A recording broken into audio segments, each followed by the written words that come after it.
Mais uma vez, graça e paz a todos os alunos do CETAD. Hoje eu dirijo-me à turma dos pastores e a todos que serão alcançados através das redes sociais, particularmente no meu canal no YouTube. Nós estamos em casa, hoje é domingo,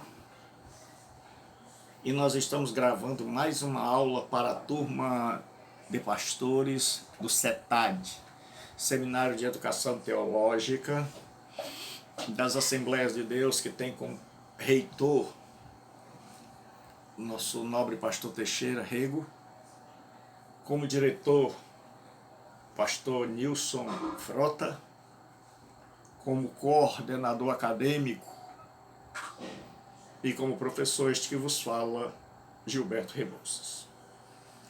Nós hoje estamos estudando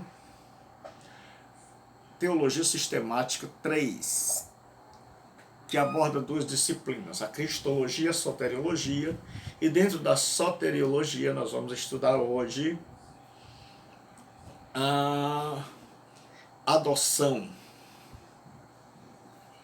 E em Gálatas, capítulo 4, e versículo 4, Paulo diz assim: vindo, porém, à plenitude dos tempos, Deus enviou seu Filho, nascido de mulher, nascido sob a lei, para resgatar os que estavam sob a lei, a fim de que recebamos a adoção de filhos.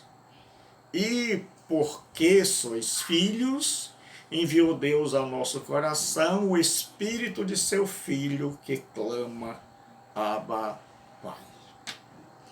Então hoje, nesse domingo 12/4, nós estamos gravando mais uma aula. Eu louvo a Deus por poder servir ao Senhor nessa instituição de ensino tão honrada, e que é o órgão oficial das Assembleias de Deus Bela Vista, conhecida pela sigla de ADBV. Aqui congratulo-me com todos os pastores que estudam conosco, que nos dão a honra de estar conosco aprendendo a palavra de Deus. Hoje nós vamos estudar a adoção. Nós já vimos a regeneração, nós já vimos a Ordo Salutis, que quer dizer a ordem da salvação. Nós vimos a salvação planejada, que Deus, antes de dizer haja cruz, antes de Deus dizer haja luz, ele disse haja cruz. Ou seja, Deus já tinha um plano para redimir a raça humana. Nós vimos a salvação executada na Cristologia através da sua morte e ressurreição. E nós estamos estudando a salvação implantada, que é a aplicação da obra salvífica de Jesus Cristo à vida de todos aqueles que nele creem. E nós vimos que regeneração é algo que acontece. Nós vimos, em primeiro lugar, conversão, e ela é composta de arrependimento e fé. Vimos também que a regeneração é algo que acontece dentro de nós, nos dando uma nova natureza, e justificação diz respeito ao nosso estado, e que é uma declaração de justificação, que nós agora, aos olhos de Deus, nenhuma condenação paira sobre as nossas vidas. Mas Deus também nos adota. E nós vamos estudar sobre a adoção. A palavra adoção vem da palavra grega huiothesia. E ela é formada de dois vocábulos. Huios, que quer dizer filho, e titemi, que quer dizer por, colocar. Então a adoção é por ou colocar como filho. Nós vamos ver as definições para que a gente possa ter base para seguir no nosso estudo bíblico. Então essa é a disciplina Soteriologia ou Doutrina da Salvação. Wayne Grudem define assim: a adoção é um ato de Deus por meio do qual ele nos faz membros de sua família. A adoção é um ato de Deus por meio do qual ele nos faz membros de sua família. Então, quando nós somos adotados por Deus, nós entramos para essa maravilhosa família de Deus. O Millard Erickson, ele diz que a adoção é a transferência de um estado de alienação e hostilidade para um estado de aceitação e favor. O Stanley Horton, ele diz que a adoção, um termo jurídico, é o ato da graça soberana, mediante o qual Deus concede todos os direitos, privilégios e obrigações da filiação àqueles que aceitam a Jesus Cristo. E o Vincent Chan, ele diz que a adoção é um ato seu pelo qual ele faz com que os escolhidos justificados se tornem membros de sua família. Em outras palavras, Deus é o sujeito da adoção, é Ele que nos adota como filhos mediante a fé em Jesus Cristo. E a primeira coisa que nós vamos ver é a paternidade de Deus. A palavra pai, ela tem diversos sentidos na Bíblia. Deus é pai da raça humana por criação. A Bíblia vai, em Lucas, fazer a genealogia e ela vai retroceder até a causa última, que é Deus. E ele diz assim: Cainã, filho de Enos, Enos, filho de Sete, Sete, filho de Adão, Adão, filho de Deus. Lucas 3:38. Então, Lucas, ao escrever seu evangelho, ele vai de Jesus Cristo até Adão. E ele diz que toda a raça humana, que Adão é filho de Deus e toda a raça humana é filha de Deus por criação. Existe uma história que as pessoas não são filhos de Deus, são criação de Deus. Eu não sei de onde tiraram isso, porque não entendem as diversas formas de ser filho de Deus. E alguns, por se acharem melhores e superiores, aproveitam deste ensino equivocado, fora de sintonia com as Escrituras, não ensinado pela Bíblia, se aproveitam para se acharem melhores do que aqueles que ainda não se converteram. Mas lembrem-se, o salvo de hoje pode ser o perdido de amanhã. E o perdido de hoje, o salvo de amanhã. Então, no sentido de ser o Criador, Deus é Pai de todos. Em segundo lugar, Deus é Pai de Israel por eleição.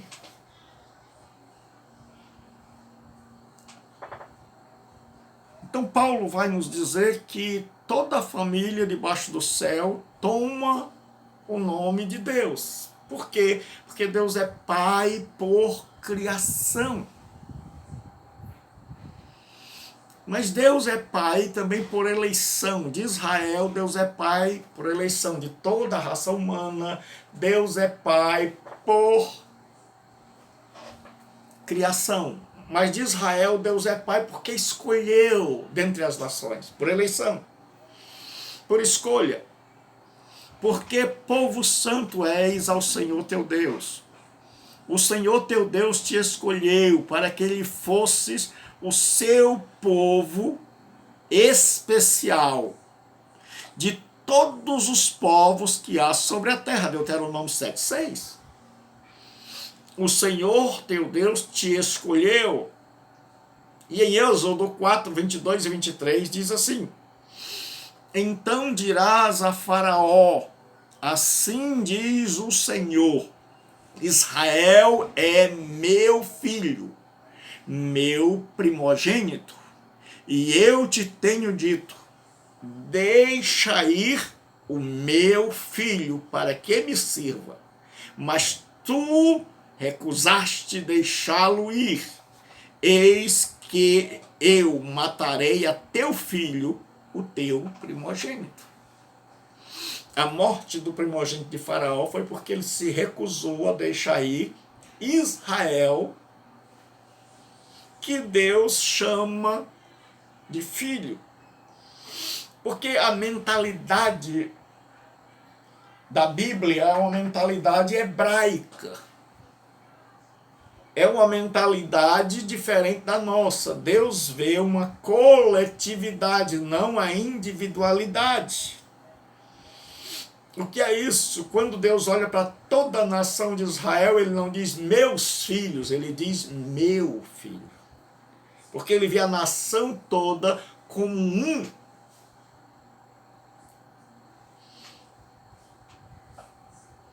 E diz assim, em Oséias 11:1, quando Israel era menino, eu o amei, e do Egito chamei a meu filho. Oséias 11:1. Então Deus é pai de Israel por eleição, por escolha soberana, porque Deus, é Ele quem escolhe a quem quer. Porque nós queremos ensinar a Deus como fazer. Deus, por que só escolheu Israel? Por que não escolheu o Brasil? Por que não escolheu a América? Por que não escolheu a Inglaterra? Deus é Deus, sabe o que faz e Ele escolhe a quem quer. Deixe Deus ser Deus, Ele sabe o que faz.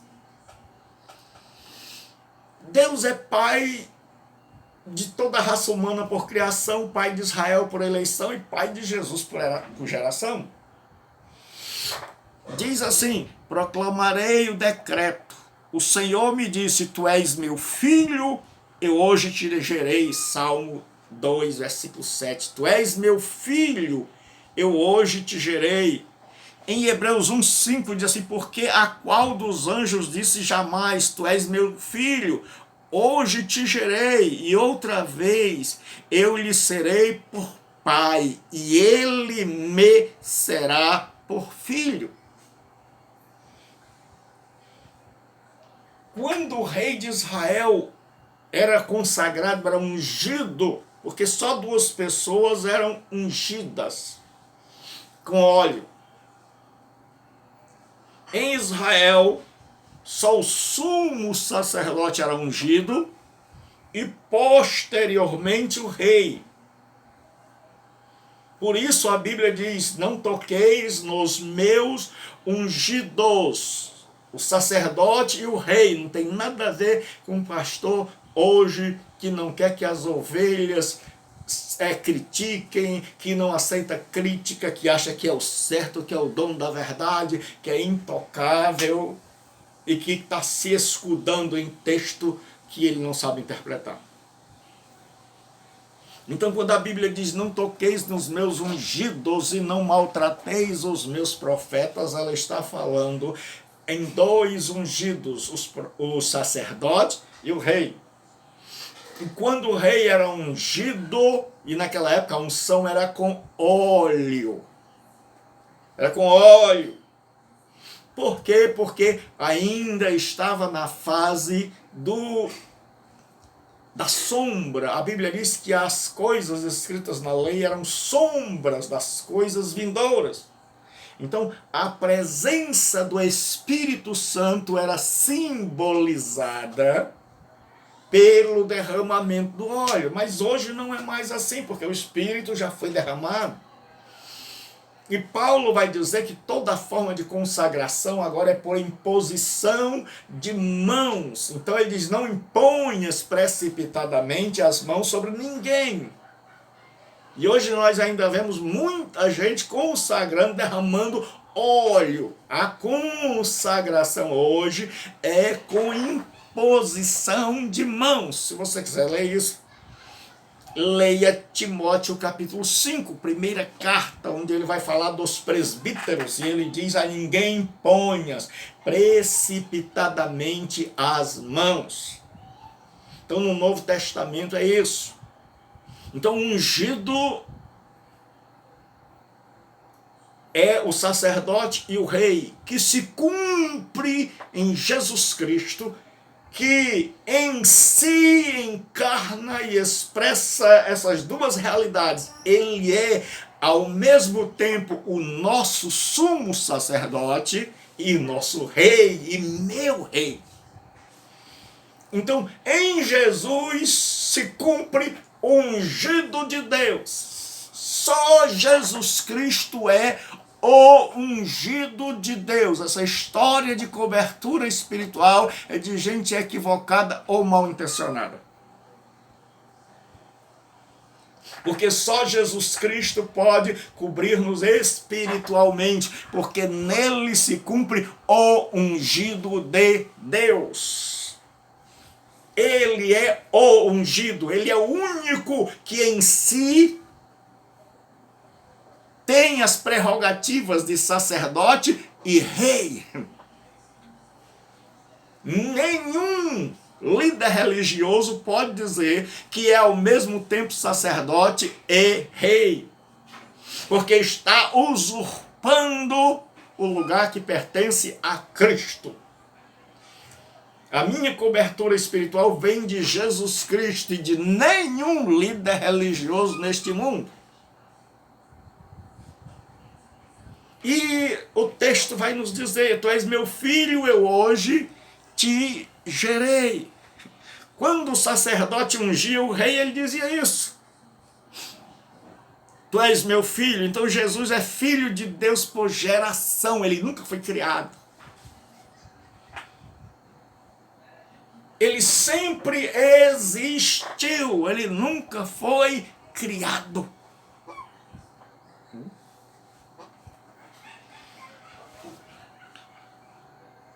Deus é pai do crente por adoção, do cristão por adoção. Pai da raça humana por criação, pai de Israel por escolha, pai de Jesus por geração, porque gerou, e pai do cristão, meu e teu, por adoção. E assim, para remir os que estavam debaixo da lei, a fim de recebermos a adoção de filhos. Gálatas 4 e 5. Nós somos adotados, porque não recebeste o espírito de escravidão, para outra vez estardes em temor, mas recebestes o espírito de adoção de filhos, pelo qual clamamos: Abba, Pai. Abba é pai em aramaico, e pater é pai em grego. Deus é pai agora, tanto do judeu que crê, como do gentio que crê, porque não há mais separação. Então agora nós vemos que Deus é pai da raça humana, porque criou. Adão é chamado de filho de Deus. Não despreze as outras pessoas. Elas são a imagem de Deus, mesmo que enlameadas, mesmo que adoecidas, mesmo que completamente, quase que totalmente desfiguradas. Mas elas não são apenas uma criatura. Elas são filhos de Deus, no sentido de serem criação de Deus. Israel por eleição, Jesus por geração, e eu e você, porque fomos adotados. Porque não tínhamos direito algum, e Deus, pela sua graça, nos adotou. E na regeneração, Ele nos dá uma natureza de filho. Internamente. Porque qualquer pessoa pode adotar uma criança, mas não pode dar a esta criança a sua natureza. Essa criança vai ter sempre uma natureza distinta. Vai ser sempre diferente do pai e da mãe. Mas Deus nos dá a sua natureza na adoção, no momento da regeneração. E Deus nos dá o direito legal de filiação na justificação. Então nós somos adotados e recebemos a natureza e o direito à filiação na regeneração e na justificação. E agora nós vamos passar para os 3 tempos da adoção. A adoção envolve passado, presente e futuro. No passado, como também nos elegeu nele, antes da fundação do mundo, para que fôssemos santos e irrepreensíveis diante dele em amor, e nos predestinou para filhos de adoção. Deus nos destinou para sermos filhos por meio da adoção. Deus decidiu no passado adotar todo aquele que crê em Jesus Cristo. Jesus é o Filho, o único da mesma essência do Pai, da mesma usia. Mas eu e você fomos adotados, somos filhos por adoção. E Deus planejou nos adotar antes da fundação do mundo. Ele escolheu adotar homens e mulheres que creem em Jesus Cristo como seu único e suficiente Salvador. No presente, porque não recebeste o espírito de escravidão para outra vez estardes em temor, mas recebestes o espírito de adoção de filhos, pelo qual clamamos Abba, Pai. Então, no presente, nós, na hora da conversão, quando a conversão é genuína, verdadeira, então nós somos adotados por Deus. Aquele plano que Deus tinha, aquele desejo que Deus tinha, agora ele concretiza. E no futuro? Como é a relação no futuro? Deus planejou no passado nos adotar, no presente, quando nós nos convertemos verdadeiramente a Cristo e não a uma denominação. Nós temos muita gente que entrou numa denominação, mas não entrou em Cristo. Que pertence, que seu nome está no rol de membros de uma igreja, mas não está no livro da vida.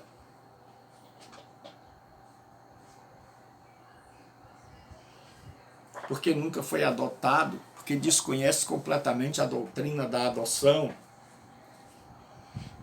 E no futuro ele diz assim: e não só ela, mas nós mesmos que temos as primícias do Espírito, também gememos em nós mesmos, esperando a adoção, a saber, a redenção do nosso corpo. Paulo, em Romanos, capítulo 8, ele fala de 3 gemidos. Ele diz que toda a natureza geme, toda a natureza está sofrendo por causa do pecado e da maldição lançada sobre a terra por Deus por conta do pecado. Deus disse: maldita é a terra por tua causa. Então agora nós vemos a raça humana sofrendo, a natureza sofrendo. E Paulo diz que a natureza geme. Diz, mas não só ela, nós também, que temos as primícias do Espírito, não estamos imunes à dor. Há muitas pessoas que pensam que o fato de você pertencer a Deus o imuniza da dor, do sofrimento. São pessoas que não entenderam bem a leitura do Novo Testamento e da Escritura. Porque se você olhar para a Escritura, você vai perceber que ninguém sofreu mais do que Jesus. E que os apóstolos foram presos, apanharam. E que o escritor aos Hebreus vai dizer que muitos dos heróis da fé andaram necessitados pelos antros e cavernas da terra, dos quais o mundo não era digno. E se você olhar para Paulo, você vai dizer: cadê Deus? Porque Paulo, ele sai pelo mundo inteiro para pregar o evangelho aos pagãos, a gente que não conhece a Deus. E é devido à instrumentalidade de Paulo e à graça de Deus que o evangelho chegou até nós. E Paulo viaja de navio, 3 vezes o navio afunda. Ele leva 4 chibatadas, 4 surras de 40 açoites. Menos um, porque o judeu ele não podia açoitar o seu irmão mais do que 40 açoites. Então o judeu contava até 39, porque ele tinha medo de passar dos 40. Paulo vai nos dizer que ele estava em perigo nas cidades, em perigo no deserto, em perigo de rio, em perigo de salteadores, em perigo dos patrícios. Ele estava em perigo em todo lugar. E ele termina com a espada do algoz sobre a sua cabeça quando o imperador ordena a sua morte. E antes ele diz: eu já estou sendo oferecido por libação, que era uma oferta de vinho que era oferecida antes do sacrifício. E aí ele diz: combati o bom combate, acabei a carreira e guardei a fé. Agora a coroa da justiça e está guardada, a qual o Senhor dará não somente a mim, mas a todos que o amarem em sua vida. Meu irmão, ser cristão, ser adotado por Deus, ser filho de Deus, não nos livra da perseguição, não nos livra do sofrimento, não nos livra das tribulações da vida.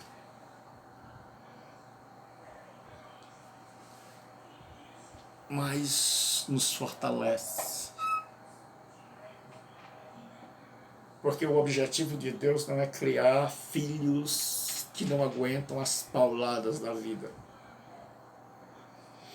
mas é criar filho que entra na cova do leão e sai de lá com vida. É criar filhos que são jogados dentro da fornalha, mas caminham sobre o fogo. Deus nem sempre nos livra do fogo, mas está conosco no fogo. Nem sempre nos livra da cova, mas está conosco na cova. Nem sempre nos livra da prova, mas está conosco na prova. Então nós somos adotados, mas não fique perturbado, neurotizado, porque hoje nós temos um monte de gente doente, adoecida, que antes de se tornar cristão era bom, depois de se tornar cristão ficou neurotizado, ficou doente, abalado psicologicamente, porque imaginou que ser cristão era um salvo-conduto para andar nesse mundo sem que ferisse os pés em pedra, sem que pisasse nos espinhos, sem que tivesse doenças, sem que passasse necessidade financeira, e se equivocaram. Deus não tira os espinhos, mas nos dá pés, nos dá sandálias, para que a gente possa andar sobre os espinhos. Deus não tira a dor, mas nos fortalece para suportar e aprender com ela. E muitas vezes, como Deus é soberano e faz o que Ele bem quer, Ele livra. Mas a regra não é livrar, A regra é nos ensinar.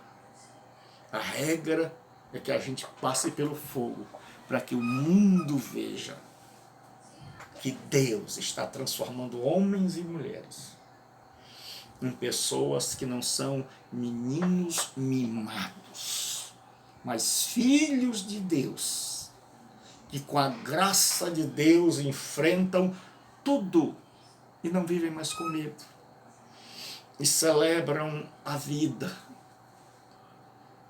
e adoram a Deus. E Paulo diz o seguinte,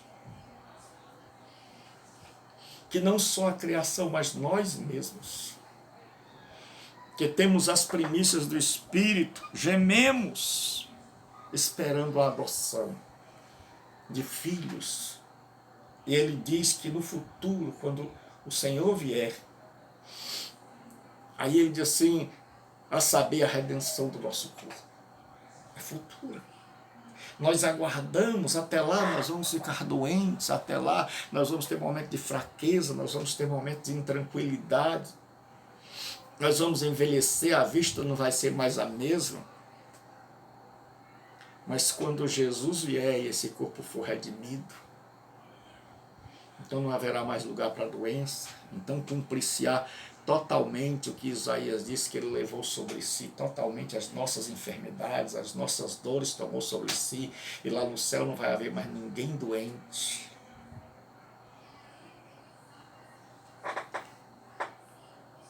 Não fique